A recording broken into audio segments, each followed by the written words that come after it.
Ustadz, bagaimana cara kita menasehati saudara kita, teman yang tidak sholat? Kalau ditegur dia marah. Jangan pulang pengajian temannya dipanggil, apalagi orang tua, kawan dipanggil, bang, kak, sini, duduk sini, assalamualaikum warahmatullahi wabarakatuh. Tak bisa begitu.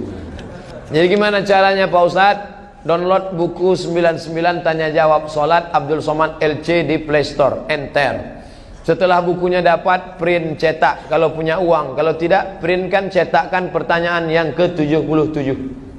Apa pertanyaannya? Apa hukum orang meninggalkan sholat? Dijawab, man tarakas sholata muta'ammidan faqad kafara jihara. Siapa yang meninggalkan sholat secara sengaja, kafirlah dia secara nyata. Tunjukkan ke dia. Kak, ada tulisan bagus nih. Kok tahu dia kakak tak sholat? Entahlah. Kakak punya nomor WhatsApp lah? Punya? Ini video ya? Iya, video. Siapa nih? Ustadz dari Pekanbaru. Siapa yang tak sholat, maka kafirlah dia. Tengok, apa nih gitu? Bagaimana adab dalam menuntut ilmu di zaman sekarang Pak Ustadz? Misalnya sekarang kan banyak Google. Kalau ilmunya sekedar bahasa-bahasa umum saja, silakan ambil dari Google. Tapi kalau sudah masalah khilafiyah, masalah muskil hadis, masalah mukhtaliful hadis, mesti berguru. Maka umum-umum saja, baca sendiri. Tapi kalau penting, ngaji ke surau, ngaji ke pesantren, temui Habib Umar Abdul Aziz. Saya semalam datang ke Habib Umar Abdul Aziz, minta ijazah. Habib, tolong ijazahkan saya hadis musalsalat bil awaliyah salaf. Haddatsani syaikhi As-Sayyid Muhammad Alawi Al-Hasani Al-Maliki wa Syaikhi Muhammad Yasin bin Isa Al-Fadani. Haddastukum kama haddatsani an Nabi sallallahu alaihi wasallam. Ar-Rahimuna yarhamur rahman irhamu man fil ardi yarhamukum man fis sama. Berguru, jangan sampai mengaji tak berguru. Man la syaikha lahu fasyaitanu syaikhuhu. Siapa yang tak berguru maka setanlah gurunya. Kami selalu dengar ceramah Pak Ustadz, silakan. Kami selalu baca buku Pak Ustadz, silakan. Tapi kalau tak paham, tanya ke Ustadz, tanya ke guru. Jangan baca sendiri, pahami sendiri, nyasar sendiri. Saya mau tanya Pak Ustadz, saya pernah melakukan dosa besar, masa lalu yang kelam. Tolong pencerahan buat saya Pak Ustadz agar ke depan menjadi lebih baik. Pertama, taubat nasuha. Ma min muslimin yuznibu dzamban, kalau ada orang buat silap salah dan dosa, tsumma yatatahhar, mandi. Mandi paling bagus, mandi taubat. Tsumma yusalli rak'ataini, usalli sunnatat taubat rak'ataini lillahi ta'ala. Tsumma yastaghfirullah, banyak-banyak istighfar minta ampun kepada Allah, banyak-banyak sedekah. Wa asbi'is sayyi'atal hasanata tamhuha, iringilah hidup masa kelam masa lalumu dengan perbuatan baik. Mudah-mudahan itu mampu menghapuskannya. Banyak-banyak ikut pengajian, ibu-ibu perempuan ikut grup wirid yasin, bapak-bapak buat komunitas hijrah, anak-anak muda ikut. Karena kalau tidak kita akan hanyut, tak tahu entah dibawa kemana. Istri minta cerai, tapi suami tak pernah hadir di pengadilan agama. Setiap surat datang, tanda tangan di atas namakan. Sidang sah, surat cerai keluar. Apa status cerainya? Sah. Enak aja Ustaz, sah. Dari mana? Dulu setelah akad dia kan sudah diikat dengan sirat ta'liq. Jika saya meninggalkan istri saya 3 bulan lamanya, atau saya menyakiti fisiknya, maka dia pergi ke kantor pengadilan agama, lalu kemudian hakim menjatuhkan talak 1 kepadanya, maka jatuhlah dia. Perempuan yang menggugat, dia mengambil keputusan talak yang sudah diberikan si suami kepada si hakim. Hakim tak punya hak talak, tapi dia bisa menerima limpahan talak dari suami. Seandainya istri minta nikah lagi, bagaimana prosesnya Pak Ustaz? Dia kan sudah dapat akta cerai. Perempuan yang sudah dapat akta cerai, maka setelah habis iddah 3 bulan, maka dia bisa menikah lagi dengan siapa? Terserahlah dia lah, sama siapa mau nikah. Kalau sama yang lama itu dia balik, itu rujuk namanya. Aku tak bisa meninggalkan kau Bang, tak bisa berpindah ke lain hati. Balik lagi, bagus. Hanya saja kalau sudah lewat habis iddah, rujuknya agak ribet. Harus nikah macam awal lagi. Harus ada wali, harus ada 2 saksi, harus ada mahar, ada ijab, ada qabul. Mertua pun marahlah dia. Akadnya tak lama, tak sama macam pertama dulu, giginya udah rapat. Ku nikahkan engkau dengan anakku. Itu namanya pengantin baru stok lamo. Seorang supir setiap hari menjadi sopir antar kota provinsi. Waktunya selalu dalam perjalanan. Apakah boleh bagi sopir itu menjamak dan mengqasar? Selama ada safar, ilatnya bukan sopir.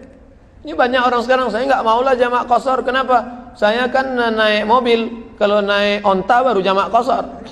Dia tak tahu ilatnya bukan onta. Naik Concorde pun tetap qasar. Ilatnya safar. Selama ada safar 89 km dalam Al-Fiqhul Islami wa Adillatu Syahwa Ba'zuhaili, maka dia qasar. Maka dia jamak, dia qasar. Apakah seorang perlu mengulangi solatnya bila dia solat di dalam kendaraan, semisal di pesawat? Mana syarat solat, yaitu menghadap kiblat dan lain sebagainya. Faqidul tahurai, faqidul, yang tidak ada wudu tak bisa tayamum. Tayamum debu tak ada, mau wudu air tak ada. Apakah solat? Dalam hal ini 3 mazhab. Menurut mazhab Hanafi tak wajib solat, gugur solat, karena hilang faqid, orang yang tak ada alat bersuci. Sedangkan mazhab Hambali maka dia solat tanpa wudu.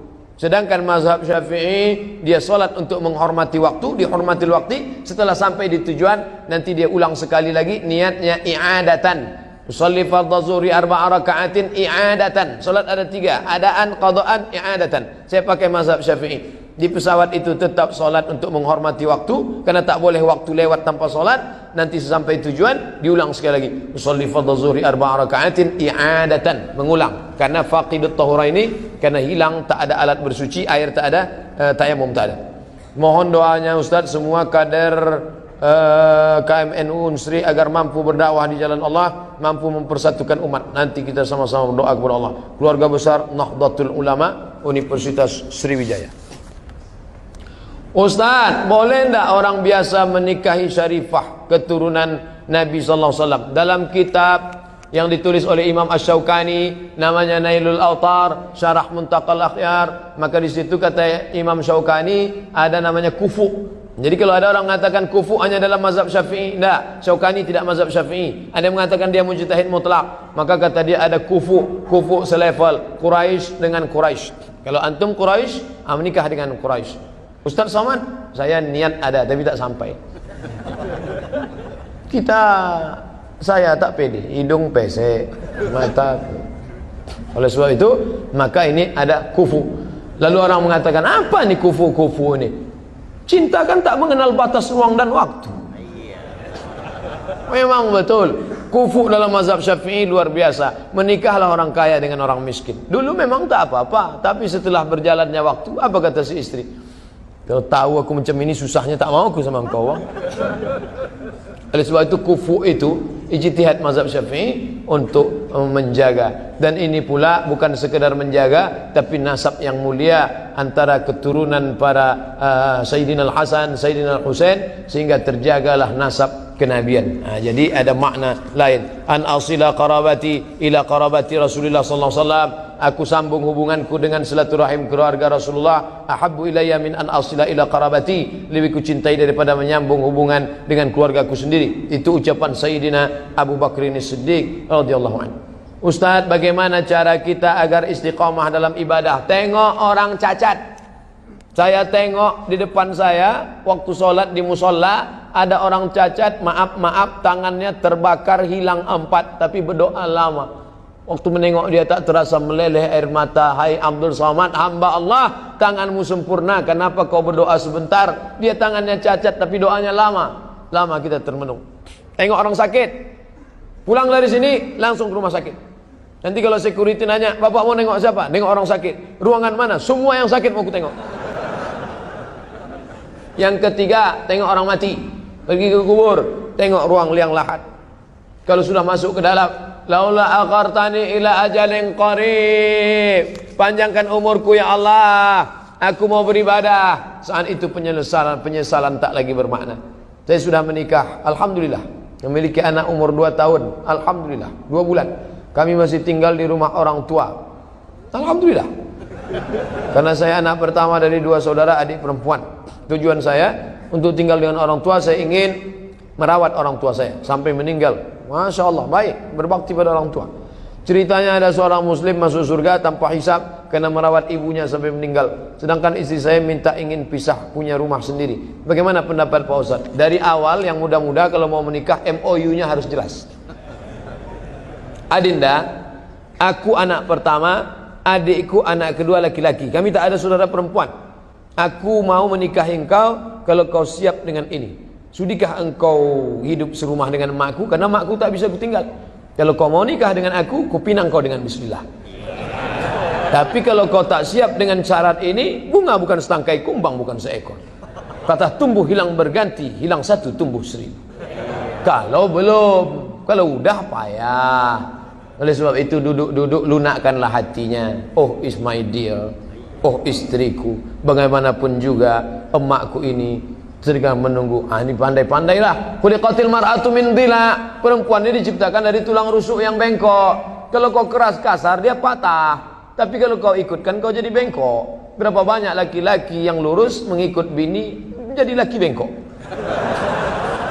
Oleh sebab itu pandai-pandailah.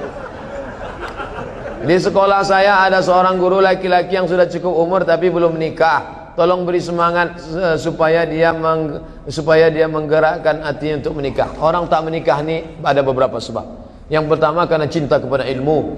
Maka Imam Abdul Fattah Abu Ghuddah menulis kitab, apa judulnya? Al-ulama al-uzzab alladzina atharul ilma 'ala zawaj. Ulama-ulama yang tak menikah karena cinta pada ilmu. Ini datang anak muda ke saya, "Ustaz, aku ikut Imam Nawawi karena dia cinta ilmu tak menikah." Saya bilang, Imam Nawawi tak menikah karena zaman dia dulu perempuan itu cuma nampak biji matanya aja. Tertutup semua, matanya yang nampak. Zaman ente sekarang matanya tertutup, yang lain nampak. Maka ente tak bisa ikut Imam Nawawi. Yang kedua, kenapa dia tidak menikah? Maaf cakap, karena dia tahu dia kena penyakit anin, impotensi. Karena kalau dia menikah dia akan menyiksa perempuan. Maka dia merasa dirinya, ini orang begini mesti berobat. Macam-macam obat, makanlah kadal dimakan, kemudian macam-macam. Wah, ini makan. Di Mesir ada namanya bob. Bob itu binatang macam kadal, tapi makanannya lumut. Dia kalau minum sekali tahan setahun tak minum. Kuat dia. Lalu dipotong dia maghrib, subuh baru mati, memanjat. Dimasak itu, lalu kemudian naik minyaknya ke atas, itu diminum. Saya tak pernah pakai, enggak. Dan supaya dia sehat, diajak olahraga. Kalau dia agak-agak keperempuanan, maka diikutkan dia program namanya Be a Man. Jadilah kau seorang laki-laki. Ikutkan dia karate, pencak silat. Ai. Walaupun pertama-pertama masuk itu, ai. Ini penting biar dia jadi laki-laki yang sempurna. Lalu kemudian mungkin dia patah hati. Ini kalau dia patah hati, bangkitkan semangat. Bangkitkan semangat. Ente kenapa tak menikah? Aku payah untuk beralih, Pak Ustaz. Gimanapun aku selalu mengingat dia. Kenapa dia tega meninggalkan aku menikah dengan laki-laki lain? Teganya. Maka nasihatkan sama dia, ente coba dulu menikah. Gimana rasanya Pak Ustaz? Nikah itu enaknya cuma 5% aja. Yang 95 enak sekali. Maka kau cobalah menikah. Bagaimana cara untuk kuliah di Al-Azhar Pak Ustaz? Nanti ada tesnya bulan Juni.